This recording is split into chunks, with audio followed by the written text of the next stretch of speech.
Story time about how my husband is bullying me into getting plastic surgery. Disclaimer, this is not my story time. I repeat, this is not my story time. It was sent to me on Instagram. My husband and I have been married for 2 years. I'm in my early 20s and we just had a baby. We're really well off, thankfully, and we have a wonderful life. All things considered, I do have a wonderful husband. He loves me, always wants to be with me, loves our daughter, and is a wonderful dad to her. He's super caring and loves my family as well. The only problem is that he's addicted to Instagram, and he follows a lot of girls that, look fake. One day he started showing me pictures of this one girl. I will not say who she is, but just know that she's a very big influencer who claims to be all natural and totally is not. He asked me if I wanted to get some work done after I had the baby. I told him no because that wasn't even a priority of mine. I was more worried about having our daughter and taking care of her when she was first born. That's when he suggested that I should do what Kylie Jenner did. Kylie Jenner supposedly had her baby and directly after she got her stuff done. I laughed off the idea and he said, "I'm serious." You see, I thought he was joking. I asked him why he wanted me to get that done. He confessed he was afraid that my body was going to look completely different than when we first met. I was shocked because, you're in love with me, not with my body. After I had the baby, he made an appointment with me at a plastic surgeon. Part 2 is up. Now telling me my husband made an appointment at a plastic surgeon for me. Disclaimer, this is not my story time. It was sent to me on Instagram. I had told him so many times that I did not want work done on me. I told him I wouldn't go to the appointment. Then he told me that he wanted me to look like the girls on Instagram and that he needed my body to look like it did before the baby. I was shocked. My husband had never been like this before, but his addiction to Instagram was getting that bad. He pulled out his phone and started showing me pictures of girls on Instagram. I told him those were highly edited pictures and he said I don't care. He told me that he probably wouldn't be attracted to me anymore and that's why I needed to get all the work done on my body. I told him that I would never ask him to do anything surgical to his body for my benefit. And he told me that if I had asked him, he would do it in a heartbeat. Then he actually started showing me pictures of Kylie Jenner and Kim Kardashian. He told me that he knew who their doctor was and that I could go to that same doctor. I was more than shocked. I felt sick to my stomach. For those of you who may be wondering, my husband and his family own a very big company. He was born into money. For him, you can buy anything in the world. As the weeks passed by, he kept getting more irritated that I wouldn't say yes. One day he showed me a picture of me that he edited of me to look like Kim Kardashian. Part 3 is up. My husband insisted that I look like Kim Kardashian. Actually even went ahead and edited a picture of me in the shape of Kim Kardashian. Disclaimer, this is not my story time. It was sent to me on Instagram. I started to cry instantly and I told him I did not want to get any surgery. He backed off because he knew he hurt my feelings, but just the following day he asked me again. At this point, I didn't know how else to say no. A few days later, we were having a peaceful lunch and suddenly out of nowhere, he asked me what I would do if he found someone that did look like Kim Kardashian. I told him that I would straight up divorce him and that he would never see our daughter again. That's when he got up from the table and left. He basically gave me the silent treatment for 2 days. Finally, I told him that I would not get surgery, but that he could get me a personal trainer to work out. He said that that wasn't enough. Once again, he asked for me to consider it. 2 days ago when I got home, he ordered me a bunch of clothes from Skims. He asked me to try it on, and when I did, he said that I didn't look that bad, but that he still thought I should get some work done. He also told me I should get a tan. At this point, I just don't know what to do. I started a new diet in efforts to lose weight, and I'm working out my butt like crazy. I will never look like Kim Kardashian or Kylie Jenner though. Should I just cave in and get the work done? Or should I just tell my husband no and suffer the consequences? I feel absolutely hopeless. My friend's parents are horrible with technology, and she was helping them with their iPhones at one point, and she set up Find My Friends and shared their location with her so she can track them at all times, but now vice versa, and they don't know that this is happening to them. So she keeps tabs on her parents, and on her wedding day, they were late to the rehearsal dinner, and she was really upset because when she checked their location, they were still at the hotel. And so she called her mom, and she said, "Why are you late? This is really important to me. I'm really upset with you." And her mom said, "Honey, I don't know why you're so mad. We left the hotel a long time ago. We're only 5 minutes away." And my friend was so frustrated because she knew she was being lied to, but there was no way for her to tell her mother that she knew that she was lying without telling her mother that her iPhone had been compromised. My little sister called me while I was driving, so at the end of the conversation, she said, "Drive safe, don't die." And for some reason, I was like, "What if I did?" And she said, "Excuse me?" And I said, "What if this was the last time you ever got to talk to me, and then there was a tragic accident, and that was it? What would you do?"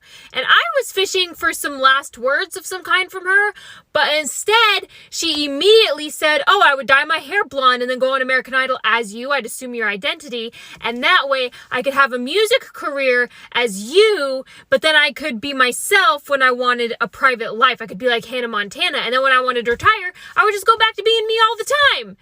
And my problem with her answer was that it was so fast. She didn't take time. She wasn't like, ooh, let me think about that and then come up with it. This was a premeditated plan. I said, what would happen if I died today? And she said, don't worry. I've already thought about how I could profit off of your potential death. And now I just I don't want to have sleepovers with her anymore.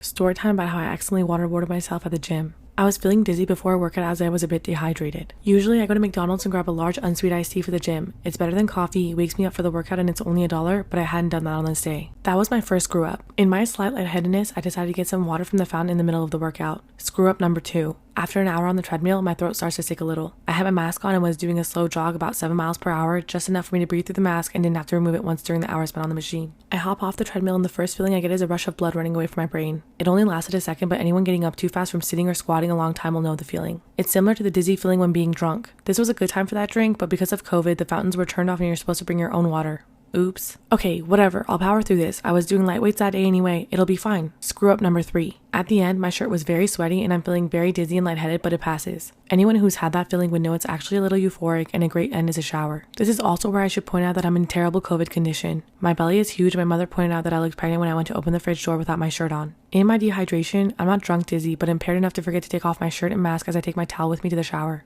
There's no one else taking a shower as it was a pretty early workout, so I head to my usual stall by habit, which is close to the entrance. I turn on the shower and let the water hit my chest. The feeling is amazing. I'm still in my sweaty shirt and decide to take it off, with my mask still on. The shirt sticks to my skin and rotund belly, making it very hard to remove. Now both my arms are up and the shirt is stuck to my face with the mask, and the water is now filtering through the shirt and mask, blocking my nostrils. This is where I find out how horrible waterboarding is. However, that's not even the worst part.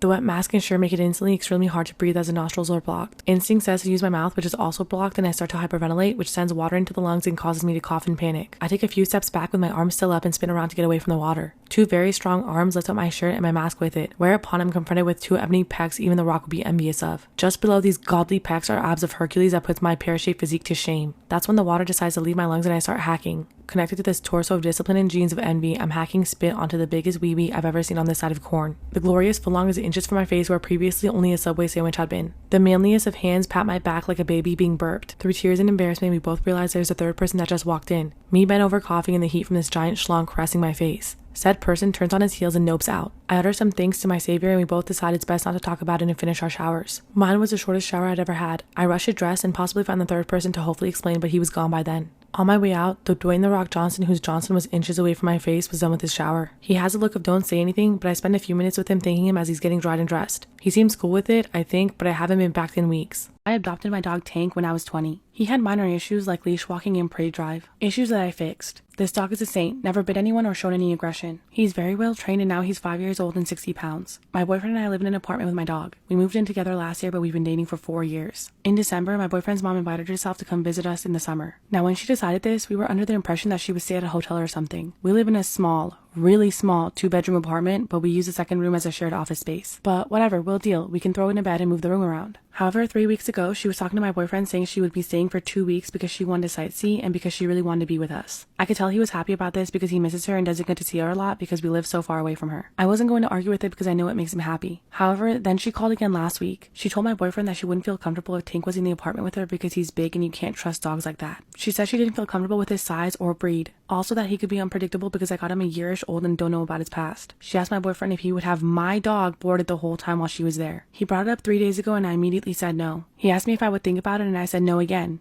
Now he's angry with me. I'm fine with everything else, but I draw the line at leaving Tank in a boarding facility for 2 weeks straight. I've never done something like that with him. I don't want to risk anything. I even looked into it just at the pricing and it's too expensive. This is his home and he deserves to stay here. I've never had a problem with her before, but this is ridiculous. She's never met Tank in person before and she gets a lot of pictures and videos of him. When we video chat her, sometimes he joins in. She's never said anything about her concerns before. He isn't a bad dog, but she doesn't want him at the apartment at all while she's there. Am I the asshole because I won't board Tank while she visits?